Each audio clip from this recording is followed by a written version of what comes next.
Alexandre de Moraes, do Supremo Tribunal Federal, deveria se declarar suspeito para julgar os terroristas que planejaram matá-lo. Ele fez uma série de perguntas ao magistrado nas redes sociais, após sua entrevista ao jornal O Globo, quando revelou que havia planos de prendê-lo e enforcá-lo na Praça dos Três Poderes. Essas novas informações não colocam o ministro sob suspeição para julgar todos os réus do 8 de janeiro, já que, segundo o entendimento do próprio STF, todos estavam ali em turba, com um único objetivo: de dar um golpe? Questiona Deltan. O ex-procurador ainda cita a suposta existência de abusos judiciais, prisões preventivas alongadas, ausência de provas e penas exageradas no julgamento dos terroristas. Ele ainda pede provas dos planos criminosos dos golpistas e tenta desmentir seu relato, questionando se a Procuradoria-Geral da República foi informada sobre o tema. Guilherme de Pádua. Guilherme de Pádua declarou Bolsonaro, pô. Guilherme de Pádua. Claro, verdade. Então, verdade outro bandido mesmo. que vota o Bolsonaro. Verdade pô. mesmo. Verdade mesmo. Gravíssimo. Na isso. cruz, tinha três pessoas na cruz. Não, tinha três pessoas na cruz. Dois bandidos lá do meio, eu lembro. Sim, disso. e tinha um bem no meio, que foi condenado como bandido. Não era, mas foi condenado como bandido. Tava lá no meio, Jesus. E tinha um bandido da esquerda e tinha um bandido da direita. Os dois bandidos, tanto o bandido da esquerda quanto o bandido da direita, os dois. Uma mulher foi presa na tarde desta segunda-feira, 8, por ameaça de ato terrorista e desacato. A prisão ocorreu na área externa do Supremo Tribunal Federal durante o evento Democracia Inabalada, que marcou um ano dos atos golpistas de 8 de janeiro de 2023. Em nota, a Polícia Militar afirmou que a equipe foi acionada por testemunhas que presenciaram a mulher agredindo os policiais judiciários e ameaçando o ambiente com antraz, uma bactéria altamente tóxica que é usada em bioterrorismo. Chegando ao local, os militares colheram informações sobre as características da autora e a encontraram dentro de um veículo. Durante a abordagem veicular, os militares encontraram um spray de pimenta e uma máquina de choque, disse a PM. Segundo a corporação, a mulher desacatou os policiais antes de ser conduzida à 5ª Delegacia de Polícia. Posteriormente, o caso foi encaminhado à Polícia Federal. A bolsonarista estava em um carro com adesivo de apoio ao presidente Luiz Inácio Lula da Silva. De acordo com a coluna Na Mira, do Metrópolis, a mulher tem histórico de ataques de fúria em Brasília e tentou se candidatar a deputada distrital em 2014. Contudo, teve sua candidatura indeferida pelo Tribunal Regional Eleitoral do Distrito Federal, por não ter filiação ao partido pelo qual tentava concorrer. Todos aqueles que financiaram, planejaram e executaram a tentativa de golpe devem ser exemplarmente punidos. Não há perdão para quem atenta contra a democracia, contra seu país e contra seu próprio povo. O perdão soaria como impunidade, e a impunidade como salvo-conduto para novos atos terroristas no nosso país. Salvamos a democracia, mas a democracia nunca está pronta.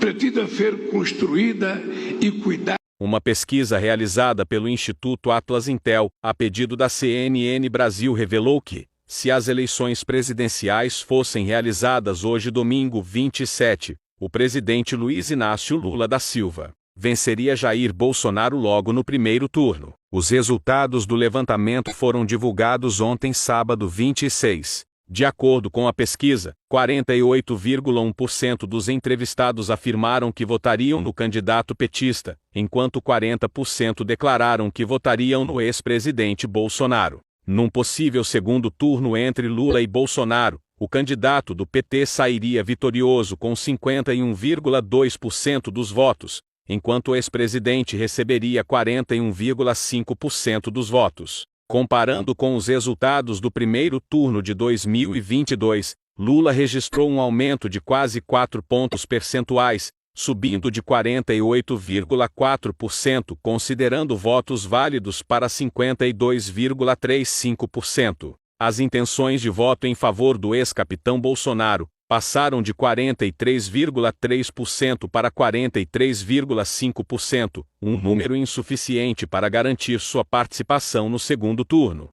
O ex-presidente Jair Bolsonaro teria causado um calote bilionário na Caixa Econômica Federal, em uma tentativa de reeleição, de acordo com informações reveladas pelo portal UOL. Segundo o relato, no início de 2022, o presidente Jair Bolsonaro viu seu plano de conquistar os votos das pessoas de baixa renda falhar. Diante disso, ele decidiu intensificar suas ações e contou com o apoio da Caixa para alcançar seus objetivos eleitorais. Por meio de medidas provisórias assinadas por Bolsonaro e pelo então presidente da Caixa, Pedro Guimarães, foram criadas 2 linhas de crédito no Banco Estatal. Até as eleições, a Caixa liberou 10,6 bilhões de reais para 6,8 milhões de pessoas. No entanto, Bolsonaro não conseguiu se reeleger, e o resultado dessa política de torneira aberta foi um enorme calote nas contas do banco, que agora está sendo revelado. De acordo com o UOL, que teve acesso a informações mantidas em segredo pela Caixa, a instituição financeira foi usada como uma ferramenta de campanha de Bolsonaro, por meio de manobras obscuras e sem transparência. A reportagem ressalta que essas ações arriscadas expuseram o banco a um nível de risco sem precedentes na história recente. Dias antes de faltar ao evento do 8 de janeiro em Brasília, o presidente da Câmara dos Deputados, Arthur Lira, teve um encontro com Jair Bolsonaro na casa do parlamentar em Barra de São Miguel, cidade que tem como prefeito Benedito de Lira, pai do congressista. De acordo com informações publicadas nesta segunda, 8 pela coluna de Natália Portinari, no portal UOL, Bolsonaro passou o final de ano em uma pousada que pertence ao ex-ministro do Turismo Gilson Machado em outra cidade do litoral alagoano. Na quarta-feira passada, 3, antes de ir embora do estado, ele visitou Arthur Lira. Através de sua assessoria, Lira disse que recebeu Bolsonaro em sua casa como ex-presidente da República, que escolheu as praias de Alagoas para descansar. O presidente da Câmara disse a Lula que não pode comparecer às solenidades, marcando o aniversário de 1 ano do 8 de janeiro, por causa de problemas de saúde na família. Seu pai, o prefeito Benedito de Lira, tem 81 anos. Bolsonaro está em Angra dos Reis, onde deve ficar até o final do mês. A deputada bolsonarista Carla Zambelli afirmou que estava fazendo um jejum e clamando a Jesus pela nossa nação nesta segunda, 8, data que marca 1 ano do ataque terrorista de 8 de janeiro. Ela não explicou o motivo do jejum, mas disse estar orando desde meia-noite desta segunda. Na publicação, ela ainda incluiu uma passagem bíblica com uma alusão à coragem. A publicação da congressista trouxe ainda uma passagem bíblica, Deuteronômio 31:6-8, sede fortes e corajosos, não temais, nem vos atemorizeis diante deles, porque o Senhor, vosso Deus, é quem vai convosco, não vos deixará, nem vos desamparará. A publicação da deputada ocorreu em meio à organização da solenidade do 8 de janeiro no Congresso Nacional. Na semana passada, ela prometeu ignorar o ato que ocorre nesta segunda e criticou o evento, alegando ser gasto de energia e dinheiro público. A ONU solicitou às autoridades brasileiras que se assegurassem de que os perpetradores, financiadores e mandantes dos ataques golpistas às instituições democráticas em 8 de janeiro de 2023 sejam investigados e levados a julgamento. Para a entidade, é crucial que os brasileiros tenham acesso à verdade completa sobre os eventos ocorridos há 1 ano. Com informações de Jamil Chad, do UOL, Lestrocel, porta-voz do Alto Comissariado da ONU para Direitos Humanos, alertou que os ataques do ano passado, resultantes de desinformação sobre os resultados das eleições democráticas e da incitação à violência por líderes políticos, sociais e econômicos, representaram uma ameaça extremamente séria à democracia. Os ataques do ano passado, consequência da desinformação sobre o resultado das eleições democráticas e do incitamento à violência por líderes políticos, sociais e econômicos, foram uma ameaça extremamente grave à democracia, alertou. As pessoas no Brasil precisam saber toda a verdade, e não deve haver impunidade, nem para aqueles que realizaram os ataques, nem para aqueles que os ordenaram, financiaram ou facilitaram, completou. O presidente da Câmara dos Deputados, Arthur Lira, tomou a decisão de cancelar sua participação na solenidade desta segunda-feira, 8, no Congresso Nacional, que marca o primeiro aniversário dos Ataques golpistas à Praça dos Três Poderes. O motivo para essa ausência foi a ocorrência de problemas de saúde na família. Essa decisão de última hora altera a dinâmica do evento convocado pelo presidente Luiz Inácio Lula da Silva, no qual Lira estava designado para proferir um discurso significativo. O ato, originalmente denominado Democracia Restaurada, passou por uma mudança de nome, rebatizado por Lula como Democracia Inabalada. A cerimônia, agendada para as 15 horas, contará com a presença de cerca de 500 convidados, incluindo ministros do governo, do Supremo Tribunal Federal, parlamentares, governadores e diversas outras autoridades. Paralelamente ao evento no Congresso, haverá a abertura de uma exposição no STF, sob a liderança do ministro Luiz Roberto Barroso, presidente da Corte, que se inicia às 14 horas, intitulada Após 8 de Janeiro, Reconstrução, Memória e Democracia.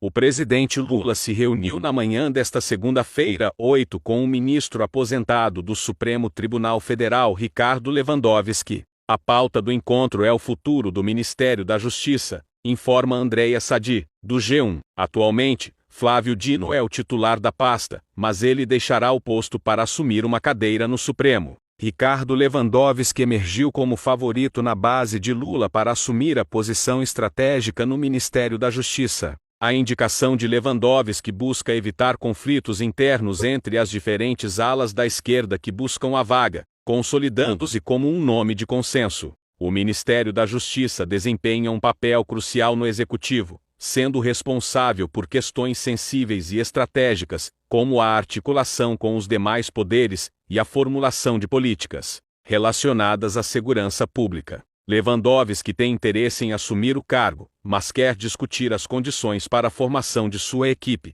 e o direcionamento das políticas relacionadas à segurança pública. Sua experiência pregressa, notadamente durante sua presidência no Conselho Nacional de Justiça, destaca-se em projetos voltados para o sistema prisional, audiência de custódia, saúde dos presos e sistema de execução unificada. A história dos povos é feita de momentos emblemáticos, por vezes dramáticos e até devastadores. São esses episódios que definem o caráter de uma nação. E é a maneira como se reage a eles que vai determinar se a história vai andar para frente ou se vai retroceder. A depredação da sede dos três poderes no dia 8 de janeiro passado não foi um fato isolado, não foi um caso fortuito ou um mero acidente de percurso. Embora impressentido, foi um ataque meticulosamente preparado. O dia da infâmia foi precedido de anos de ataques às instituições, ofensas a seus integrantes, ameaças de naturezas diversas e disseminação do ódio e de mentiras. Banalizou-se o mal, o desrespeito, a grosseria, a agressividade, a falta de compostura. Passamos a ser mal vistos globalmente, um Brasil que deixou de ser Brasil. Porém, a despeito de tudo, as instituições venceram e a democracia prevaleceu. A reação do presidente da República, do presidente do Senado, do presidente da Câmara, da presidente do Supremo, dos diferentes setores da sociedade civil e da imprensa, demonstrou que nós já superamos os ciclos do atraso. Já não há mais espaço na vida brasileira para quarteladas, quebras da legalidade constitucional ou descumprimento das regras do jogo. A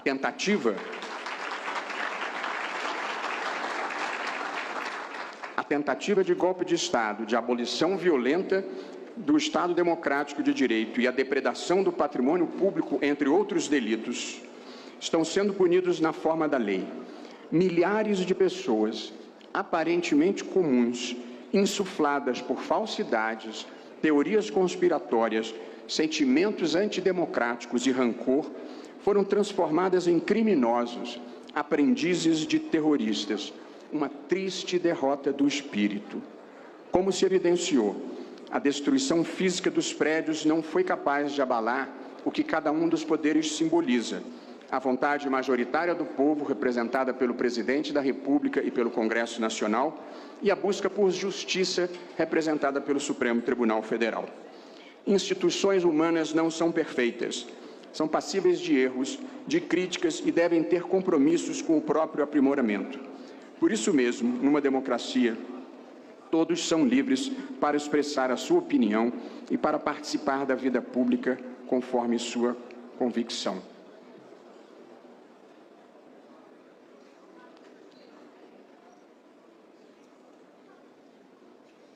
De tudo o que vi e ouvi, no entanto, o que me causou especial abalo foi o seguinte: um policial judicial do Supremo me descreveu que, após marretadas na parede e arremessos de móveis e de objetos, muitos dos invasores se ajoelhavam no chão e rezavam fervorosamente.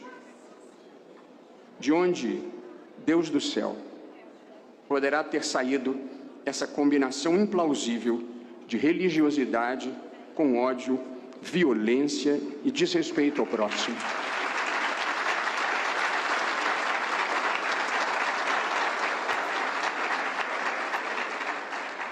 Que desencontro espiritual pode ser esse, que não é capaz de mínima distinção entre o bem e o mal, entre o estado de natureza e a civilização? Que tipo de inspiração terá empurrado essas pessoas numa ribanceira moral? Mas os comportamentos destrutivos das instituições e da democracia não contribuem para o avanço do processo civilizatório, nem para a causa da humanidade. A violência, a intolerância e o extremismo só levam à decadência e à infelicidade. Estamos todos reunidos aqui hoje para renovar a nossa crença na democracia, na harmonia entre os poderes e na vida vivida com boa fé e boa vontade, componentes indispensáveis para um país melhor e maior. Não passaram e não passarão.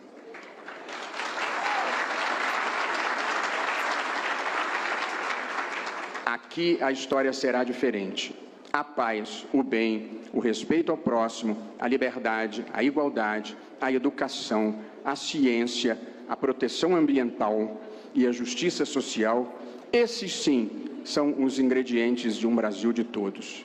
Que venha um tempo de pacificação no qual as pessoas que pensem de maneira diferente possam se sentar na mesma mesa e expor os seus argumentos em busca da melhor solução, sem se ofenderem ou se desqualificarem. Nós precisamos de um choque de civilidade no país. Ódio, mentiras e golpismo nunca mais. Que todos os brasileiros, liberais, progressistas e conservadores, possam se unir em torno dos denominadores comuns que estão na Constituição. Ninguém tem o monopólio do patriotismo, ninguém tem o monopólio do amor ao Brasil. É inegável que todos nós vivemos a aflição de um país que ainda está aquém do seu destino, com muita pobreza e desigualdade, em que a prosperidade não é para todos. Mas a história, como gosto de dizer, é um caminho que se escolhe e não um destino que se cumpre. O futuro por aqui se atrasou, mas ainda está no horizonte. Que o momento de tristeza, de desalento e de destruição do dia 8